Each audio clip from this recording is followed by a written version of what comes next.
Hi friends, இன்றைக்கி நம்ம JSK YouTube சேனலில் பார்க்க போகிறது என்னென்னா மட்டன் பிரியாணி எப்படி பண்ணுறதுன்னு. இன்றைக்கி என் சிஸ்டரோட வெட்டிங் டே, அதனால் இன்றைக்கி மட்டன் பிரியாணி பண்ண போகிறேங்க. மட்டன் பிரியாணி எப்படி செய்கிறதுன்னு இன்றைக்கி பார்க்கலாம். வீடியோ பார்த்துட்டு பிடிச்சிருந்தா கமெண்ட் பண்ணுங்கள், ஷேர் பண்ணுங்கள், சப்ஸ்கிரைப் பண்ணுங்கள். வாங்க எப்படி பண்ணுறாங்கன்னு போய் பார்க்கலாம். 2 கிலோ பிரியாணி நம்ம செய்ய போகிறோம். 2 கிலோ பிரியாணிக்கு 1 கிலோக்கு 200 ml ஆயில், 50 நெய். அப்போ 400 ml ஆயில், 100 ml நெய் ஊற்றிருக்கோம். 600 கிராம் ஆனியன் போட்டு வதக்கிட்டு இருக்கோம். இப்போ கோல்டன் ப்ரௌன் கலர் வரப்போகுது.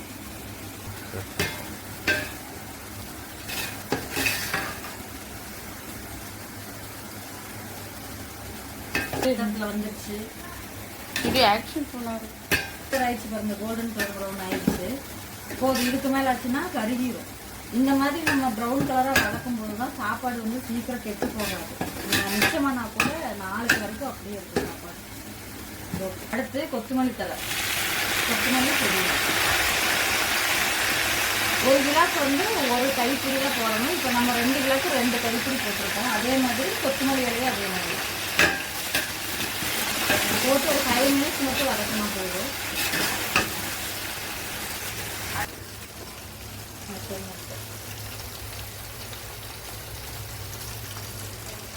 இப்போ ஆயிலில் மிளகாத்தூள் போடும்போது நமக்கு நல்ல கலர் வரும். பார்த்தீங்கன்னா அப்படியே அந்த ரெட் கலர் அப்படியே வரும். நம்ம வேறு எந்த ப்ரெஷர் நம்ம ஆட் பண்ண போகிறதில்ல, இந்த மிளகாத்தூள் மட்டும்தான். அது இப்போவே நல்ல கலர் சேஞ்ச் ஆகிருக்கு. இந்த ரெட் கலர் தான் கடைசி வரைக்கும் நமக்கு பிரியாணி வரும். Tomato 600 gram. அண்ணா நாளைக்கு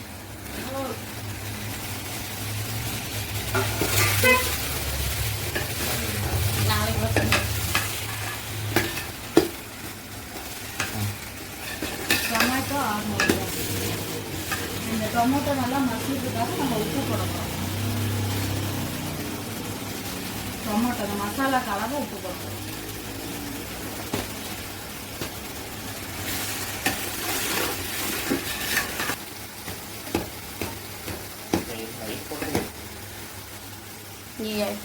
காட்டு 1 கிலோக்கு வந்து 200 ml தயிர் ஊற்றணும். நம்ம வந்து இப்போ லெமனும் ஊற்ற போகிறோம். அதனால் வந்து 200 ml தயிர் மட்டும் ஊற்றுறோம். புளிப்பு பார்த்துட்டு அப்புறம் வேணும்னா நம்ம எக்ஸ்ட்ரா ஆட் பண்ணிக்கலாம்.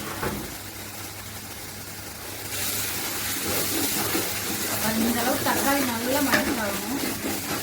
இது வந்து மிக்சி கழுவுன தண்ணி வந்து இந்த மசாலா அடி பிடிச்சி வேகாமல் இருக்கிறதுக்காக நமக்கு வந்து மிக்சி கழுவுன தண்ணி சும்மா பேருக்கு சரி நீங்கள் ஸ்டாப் சொல்லலாம். எடுத்து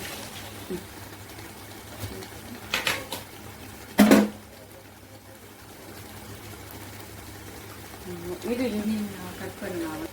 அதாவது இஞ்சி வந்து 1 கிலோக்கு 75 கிராம் இஞ்சி, 120 கிராம் பூண்டு. அப்புறம் 2 கிலோக்கு 150 கிராம் இஞ்சி, 240 கிராம் பூண்டு. சின்ன வெங்காயம் 1 கிலோக்கு 125 கிராம், 2 கிலோக்கு 250 கிராம். அதே மாதிரி பட்டை கிராம் வந்து பார்த்தீங்கன்னா 1 கிலோக்கு 10 கிராம், 2 கிலோக்கு 20 கிராம் பட்டை, 10 கிராம் ஏலக்காய், 5 கிராம் கிராம்பு. இதெல்லாம் போட்டு ஒன்றாவே அரைச்சிக்கலாம். நம்ம இந்த மசாலா வேகிறதுக்காக ஊற்றுறோம். இது வந்து கணக்கு கிடையாது. இந்த மசாலா அடி பிடிக்காம வேகிறதுக்காக நம்ம வைக்கிறது. ஒரு 5 நிமிஷம் மூடி வச்சிடலாம்.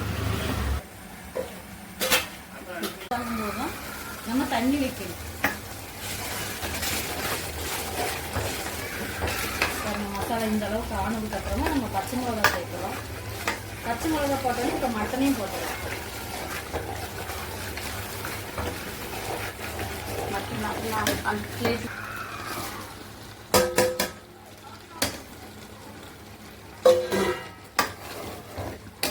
பாருங்க, நல்லி எலும்போட சூப்பராக தெரியுது. நாங்கள் எலும்போட தான் போடுவோம் பிரியாணி. சூப்பராக இருக்கும். கலர் பாருங்க, இந்த கலரில் வரணும்.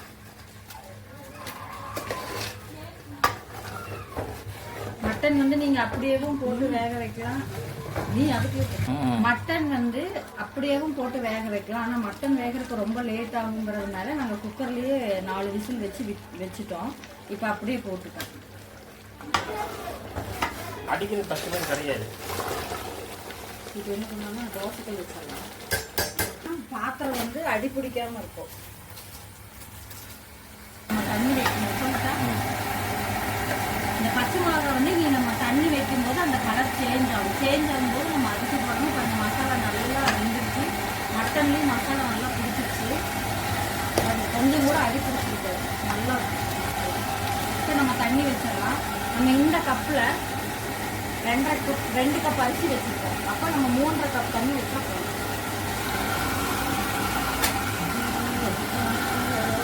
ஒன்று,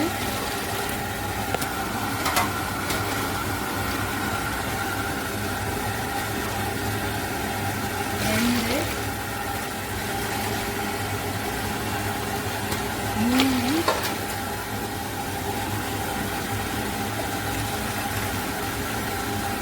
3.5 கப்.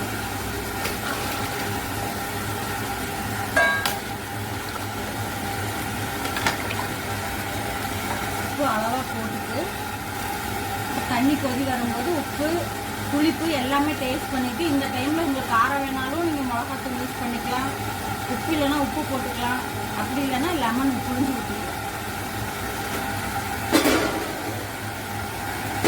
கொதி வரட்டும்.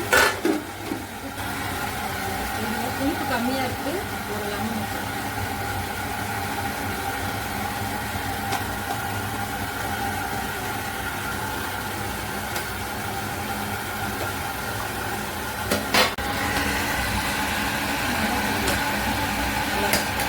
உடனே போடக்கூடாது.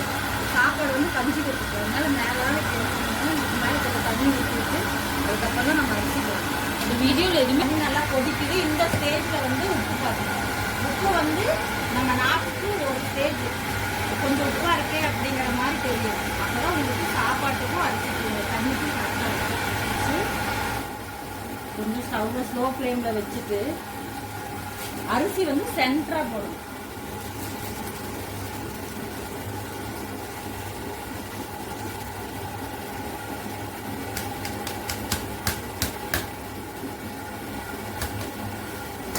உடனே வந்து அரிசி நம்ம கிளறக்கூடாது, அரிசி உடஞ்சிரும். ஒரு கொதி வரும்போது நம்ம கிளறிக்கலாம். இப்போ இந்த வாட்டரில் பாருங்க பபிள்ஸ் வச்சுக்கணும்.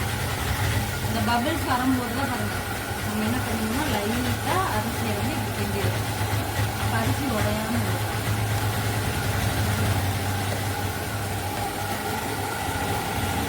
மிளகா கலர் மாறணும்னு சொன்ன பார்த்தீங்களா, கலர் சேஞ்ச் ஆகிட்டா இதுதான் கரெக்டான ஸ்டேஜ்.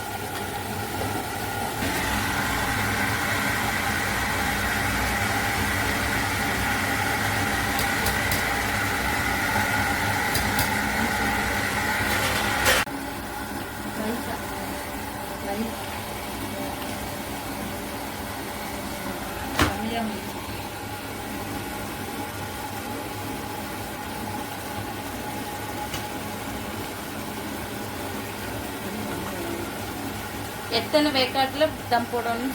இந்த ஸ்டேஜில் வந்து நம்ம தம் போடணும். அதாவது தண்ணிக்கும் சாப்பாட்டுக்கும் லெவலாக இருக்கும் போதே நம்ம வந்து தம் போட்டுடணும், இல்லைன்னா அடி பிடிச்சிடும் சாப்பாடு. இப்போ நம்ம என்ன பண்ணணும், லோ ஃப்ளேமில் மேலே தட்டு வச்சு இதுக்கு மேலே வெயிட் வச்சுக்கலாம், இல்லைன்னா சுடுதண்ணி இருந்தால் சுடுதண்ணி போட்டு தம் வச்சுக்கோங்க. இப்போ நாங்கள் சுடுதண்ணி வச்சு தான் தம் வைக்க போகிறோம்.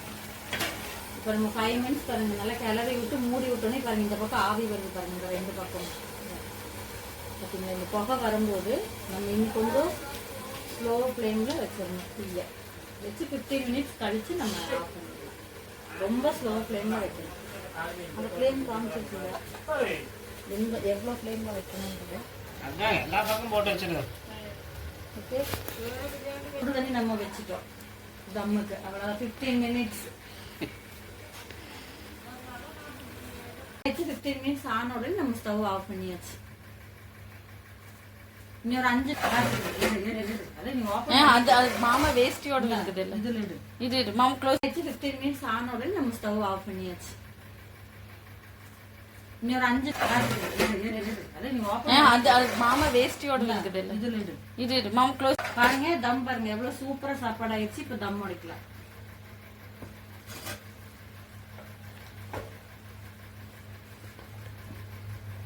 பாருங்க சாப்பாடு எப்படி உதிரி உதிரியா இருக்குன்ட்டு.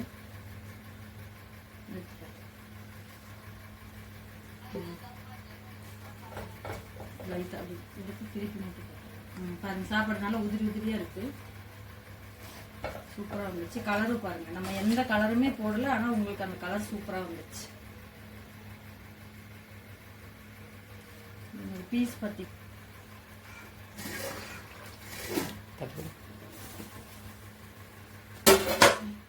மாமா வெளிச்சத்து விடுவாங்க.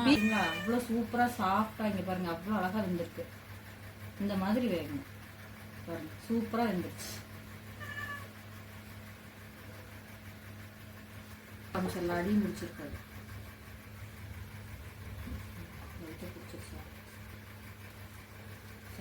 சபு கூட பேசிட்டு சாப்பிட்டாலே எப்படி இருக்குன்னு சொல்லுங்க.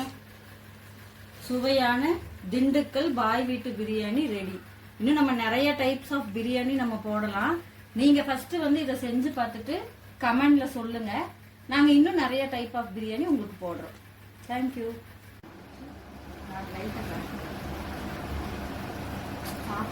என்ன மாமா போட்டு பேட்டிட்டு